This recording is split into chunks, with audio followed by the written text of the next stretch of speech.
네.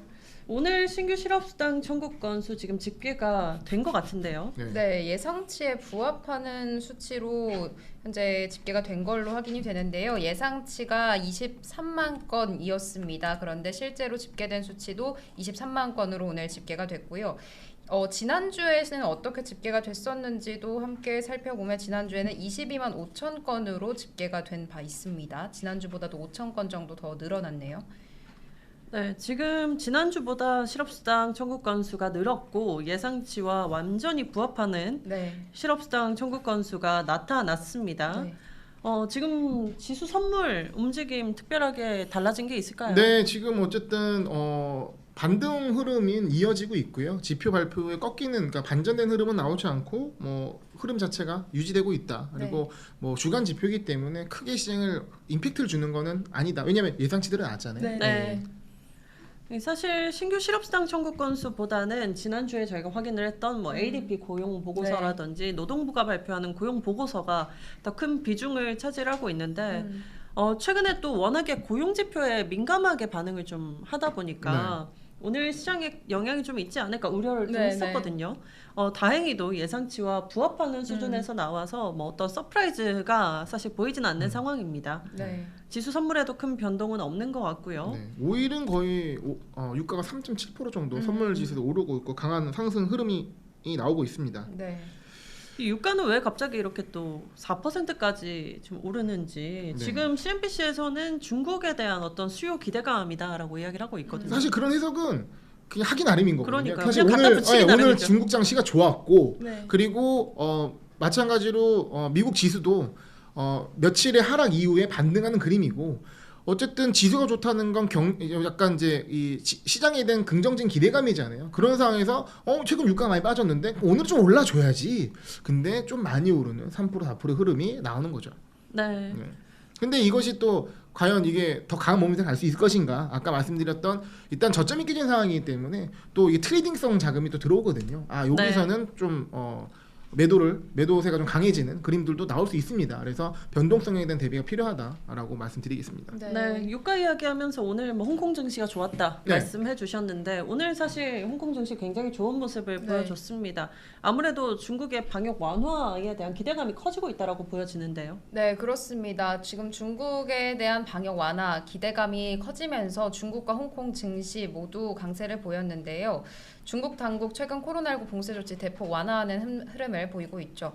또 홍콩 역시나 마스크 착용 의무화를 철회할 걸로 예상이 나오고 있는 만큼 경제활동 재개에 대한 기대감도 높아지고 있는데 특히 본격적인 리오프닝에 대한 기대감 때문에 카지노 관련주가 홍콩 증시에서 오늘 10% 정도 급등한 바 있습니다. 개장 전에 뉴욕 증시에서도 이 흐름이 이어지고 있는데요. 카지노 관련주 그리고 중국 IT 기업들 일제히 오름세를 나타내고 있습니다. 네, 오늘 뭐 대표적으로 윈리조트 3.15% 오르고 있고요. MGM 같은 경우에도 개장 전에 현재 일반 투자들이 있어요. 좀 나온다. 그러니까 그 이런 거 조치하면 되는 부분, 혹은 아니면 어떤 전체로 중국 지수에 대한 관심도 좀 높여야 할 필요가 있다라고 말씀드리겠습니다. 뭐 요목을 각오로 말씀드립니다. 네, 중국 주식 이제는 좀 관심을 가져볼만 할 때다라고 네. 정리해 보고요. 사실 일각에서는 중국의 리오프닝 인플레를 심화시킬 수도 있지 않겠느냐라는 우려도 많이 제기를 하고 있어요. 예, 그거는 또 양날의 검이죠. 네. 예, 사실 중국 자체가 계속 뭔가 소비가 침체되고 이런 건 좋지 않겠지만 갑자기 얘네가 또 리오프닝 돼가지고 막 소비를 하면 인플레이션이 강해질 수가 있는데 사실 저는 그거는 다르다고 봐요. 왜냐하면 인플레가 우리가 중국의 인플레를 걱정하는 거 아니거든요. 미국의 그러니까 글로벌한 인플레를 걱정하는 건데 중국은 거의 디플레가 지속된 지 되게 오래됐어요. 중국은 인플레 좀 있어도 됩니다. 그러니까 중국의 오히려 그러니까 그 PPI, 그러니까 생산자 물가가 올라가지고 미국의 CPI가 올라가는 흐름이 제일 무서운 거지. 중국의 소비자 물가가 올라가는 건 돼지고기 값입니다, 사실. 제가 예전에 말씀드렸지만 구성분이 좀 다르기 때문에 뭐 돼지고기, 채소 이런 것들이 중국 CPI 되게 중요하거든요. 그런 거는 좀 올라도 된다는 거죠. 그거 오른다고 글로벌 시장의 인플레가 크게 올라가진 않습니다. 코어 인플레가 올라가진 않기 때문에 오히려 중국의 소비가 좀 살아나면서 글로벌 경제가 침체해서 좀 반전 국면으로 가져가는 게 왜냐면 너무 눌려놨기 때문에 네. 너무 정부에서 압박해놨기 때문에 좀 숨통이 트여지면서 가는 부분이 있는데 물론 그 와중에 변동성은 있겠으나 저는 부정적 효과보다는 긍정적 효과가 좀 더 높을 것이라고 예상을 합니다. 네, 답변을 해주셨는데 지금 댓글에도 관련된 질문들이 좀 있어서 아까 네. 올라온 질문들 하나씩 좀 다뤄볼까 해요. 네, 아까 저희가 지표 짚기 전에 올라왔던 질문인데요. 또 질문 오늘 많이 남겨달라고. 네. 소통하는 방송. 네네, 소통하는 네. 방송으로 네, 소통하는 했더니 방송. 그 말을 했어야 님께서 좀 음. 거시적인 질문 하나 주셨어요. 지금 요즘에는 인플레 우려는 어느 정도 완화가 된 것 같은데 반면에 경기 침체 우려가 좀 커지는 것 같다라고 하면서 공남부장님께서는 경기 침체 가능성 그리고 깊이를 어느 정도로 보시냐 이런 질문을 해주셨습니다. 물론 저의 생각도 있지만 여러 가지 최근에 어떤 제가 많이 좀 그런 포럼이나 이런 거 가고 자료를 보면서 여러 이제 그루들의 의견을 네. 같이 좀 흡수해서 말씀드리면 굉장히 좋은 질문입니다. 근데 지금 인플레이션 얘기하셨고 경기 침체 얘기하셨어요. 연결이 돼 있잖아요. 네. 사실 네. 인플레이션이 많아졌어요. 근데 그 앞전을 보죠. 인플레이션이 왜 많아졌냐? 코로나란 유례 없는 상황에 있어서 돈을 너무 많이 겁나게 풀었죠. 네. 네, 근데 인플레가 안 올 줄 알았어. 왜냐? 40년 동안 없었으니까. 이래도 안 올 줄 알았어. 근데 온 거죠. 막 뭐 중국 봉쇄도 있었고 전쟁도 있었지만 어쨌든 왔어요.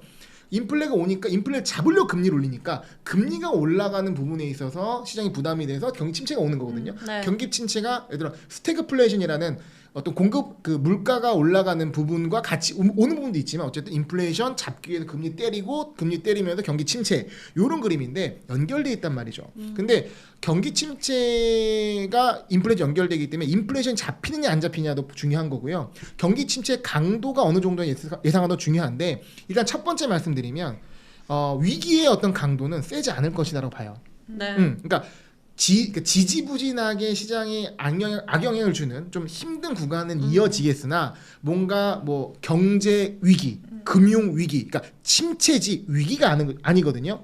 그러니까 리세션이지 크라이시스가 아니에요. 네. 그러면 그런 상황에서 우리가 우려하는 뭐 IMF라든가 뭐 외환 위기, 금융 위기 이런 국면으로 갈 확률은 현재 어떤 금융 시스템의 상황상 매우 낮다. 네. 예, 그러니까 그런 걱정은 안 하셔도 좋고, 그러니까 우리가 침체라고 단어를 떠올렸을 때 금융 위기랑 연결을 시켜버려요. 네. 비슷하다고 생각하거든요. 다릅니다. 침체는 맞아요. 근데 금융위로 가는 침체는 가능성이 좀 낮다라고 저도 예상하고 많은 이제 이코노미스트들도 예상하는 바이고요. 인플레이션에 있어서는 지금 사실 9. 몇 프로까지 올라가다가 네. 지난번 우리가 환호할 때 7.7 보고 난리친 거잖아요. 2% 네. 떨어졌다고 난리친 거잖아요. 근데 타겟 목표가 몇 프로예요? 2%. 2에서 3%잖아요. 예, 그 정도까지 빠져야 되는데 자 9에서 7, 2% 빠지는 건 쉽을 수 있어요. 근데 예를 들어 한 5에서 3 되는 거 되게 어려울 수 있거든요. 그러니까 아직 갈 길이 멀다. 연준도 마찬가지로 조금 길게 보거든요. 인플레이션 잡는 거를. 그래서 경기 침체 국면이 조금 이어지는데 이건 위기랑은 좀 다르니까 그런 걱정은 안 하셔도 좋고 하지만 인플레이션에 벗어나는 건 생각보다 오래될 수 있다라는 관념을 갖고 시장에 대응하시는 게 좋을 것 같고 그거에 맞는 투자 전략을 세우셔야 되는데 요거는 이후에 좀 다시 설명드리도록 하겠습니다. 네, 좋습니다.